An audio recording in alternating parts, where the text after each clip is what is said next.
Stellar Blade is going to be one of those games that gets more appreciation as time passes. The reason I say this is because it's one of those games where, despite ridiculous discourse about censorship and sexualization, what we have here is a fantastic video game. So let's get right into it. The first thing you'll notice when you fire up Stellar Blade is its graphics and art style. The visuals in this game are really, really good. The art style in this game is really, really good. Whether it's the main character Eve or any of the side characters, enemies, bosses, the world, everything about the game has a very, very great art style. It looks very pretty, and it's just an overall a great looking video game. All of this is accompanied by the audio. The voice acting is really, really good. The sound effects are really, really good. But the most important aspect is the musical score.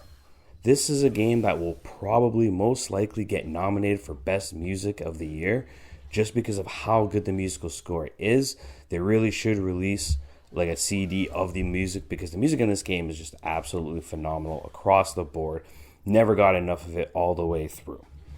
But of course, this is a video game, so how is the core gameplay? You've heard of many comparisons, but the one I feel makes the most is Sekiro. And when I talk about this game playing like Sekiro Shadows Die Twice, is because a lot of it is very, very similar. Some people will say a Souls game. Other people have mentioned Nier Automata. I haven't played that game personally. But to me, it's the game plays the most like Sekiro. You don't have a stamina bar, so you can attack liberally if you want. But because it's like Sekiro, a lot of the things come in the form of dodging and parrying. Dodging and parrying, especially parrying, is very, very important in Stellar Blade. And you have to get good at it in order to beat the game. There's no ifs, ands, or ways about it. You can probably play the game on the easier difficulty and get away with parrying less. But if you are playing on the standard difficulty or the hard difficulty, you are most likely going to need to know how to parry. And this is identical to Sekiro Shadows Die Twice. It was very similar in that regard. And because of this, that means that the combat in Stellar Blade is absolutely phenomenal. While, regardless if you fight a regular mob that you run into or one of the many, many epic boss fights, combat is tight, combat is fun, combat is addicting. And the best part about this is you never feel like you're fighting the same enemies over and over again because there's a good sense of enemy variety. There's a lot of variety in the enemies and the bosses that you fight, so the combat itself always stays fresh the entire way through. There's even sections of the game where you're going to rely more on your drone gun than you are your sword just because of the area that you're in. So there's a lot of variety with the combat and there's a lot of fun with the combat, which is obviously very good.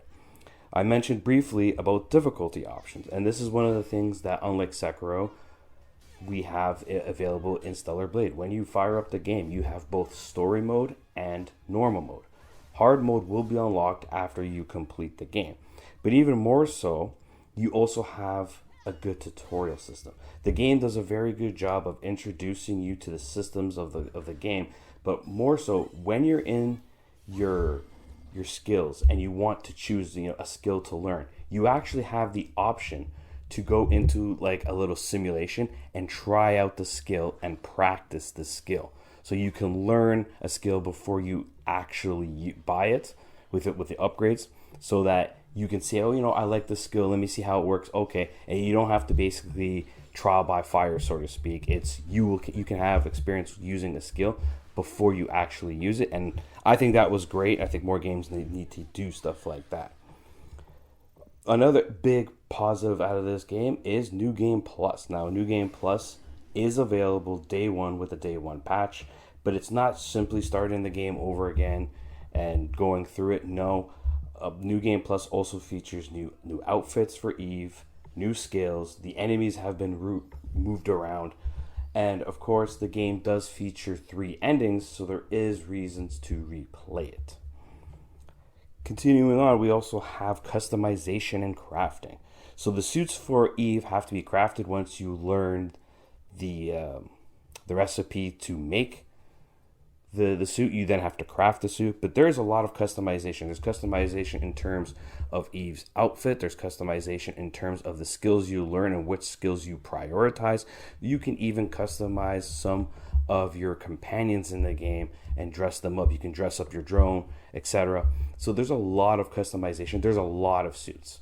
I don't know what the total number of suits are. I just know that there's a lot of them in your first playthrough, and then there's like 34 more you can get in New Game Plus.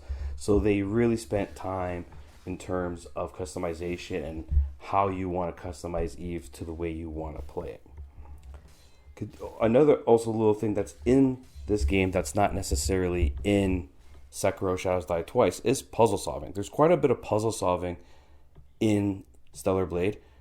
And, it's nothing too fancy, but nothing too hard. But there is puzzles in here that make it spice things up a little bit, change the gameplay, make a little more variety in the gameplay. So there, you will encounter multiple puzzles throughout the game. None of them were too time consuming or too difficult, and they weren't so much in abundance where it got old. It was spread out very nicely, and I think that was very good for the gameplay variety as well. One other thing that I do also want to talk about is the DualSense controller. Much like many Sony published titles, the DualSense controller is used very well in Stellar Blade, and it's one of those things. I'm an advocate for the DualSense controller. I like these features. It's like going to a movie theater and sitting in D-box seats. It's just, it doesn't make the game better, but it makes the experience better. And Stellar Blade does use the DualSense controller very, very well. The last positive about this, and I know we shouldn't have to mention it, but in the games industry today, we always have to. I think it's something worth noting. It's that this game is polished. I experienced 0 bugs in this game, 0 frame drops in this game. And kudos to Shift Up for shipping a polished game. There's 3 graphics modes to choose from. I played the game in performance mode, and it was flawless across the board. No technical issues whatsoever. So, and again, as a consumer, we shouldn't have to talk about these things. Every product that gets released should be polished and should be bug-free, should be optimized. But considering that the way the industry is today, it's actually quite refreshing that when a game comes out and it is polished and it does have that complete feeling to it, and Stellar Blade delivers on this front 100%. Now, as good as Stellar Blade is, as much as I enjoyed my time with Stellar Blade, it's not a perfect video game. The main issue I had comes with the game's story and characters. The story is nothing special. The characters are nothing special. And I would say the biggest culprit of this is the fact that it's very, very predictable. You can honestly predict the whole story 1/3 of the way in. You get to about the 1/3 part of this game, and you can already see in your head exactly how this is going to play out. It's pretty obvious, and the characters were just uninteresting. The overall story was uninteresting. And it's not because of the actor's performance. As I stated, the voice acting was fine in this game. The actors were fine. The performances were fine. It has nothing to do with the acting. It's just the way the characters were written. They were just uninteresting, and the story was very, very predictable. And this is probably the biggest, weakest aspect of Stellar Blade. And it's more like the story is there just for that. It's there to give you a reason to care, but you don't care enough. Like, at least not for me. There were 2 other minor gripes I had with Stellar Blade, one of which was traversal and platforming.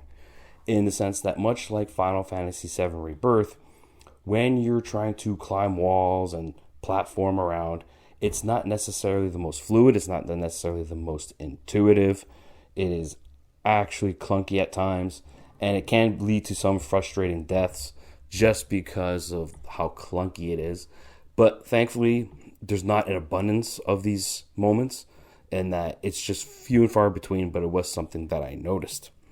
The last thing, again, this one is a little gripe, nothing crazy, but you can't fast travel between biomes. So the way the Stellar Blade world works is there's multiple regions that you can go through. Think Final Fantasy VII Rebirth. Think many other games where you have different regions. But if you're in one region and you sit there and say, well, I want to go to the other region to do this side quest, for example, you would have to travel back to your home base of Zion and then travel to the other biome. You can't go from biome to biome directly. You have to go back to home, then to the next biome. It's a little inconvenient. It would have been much better if I could just go to one of the camps and just say, okay, fast travel, change biomes on the map and say I want to go to this one and just instantly there. But you have to take that extra step. And like I said, it's a minor gripe. Call it nitpicking if you will. But it was just something that I picked up on that was a little irritating when you're trying to go and do all the side quests all at once. But overall, I loved my time with Stellar Blade. I think Stellar Blade is a fantastic game, front to back. Gameplay is king in a video game, and Stellar Blade knocked it out of the park in this area. The designs, the art, the music, the graphics, everything's on point. It's just really a couple nitpicky issues and a weak story that holds the game from being perfect. Overall, I'm giving Stellar Blade a 9 out of 10. This is Veteran Gamer, and I hope to see you guys next time.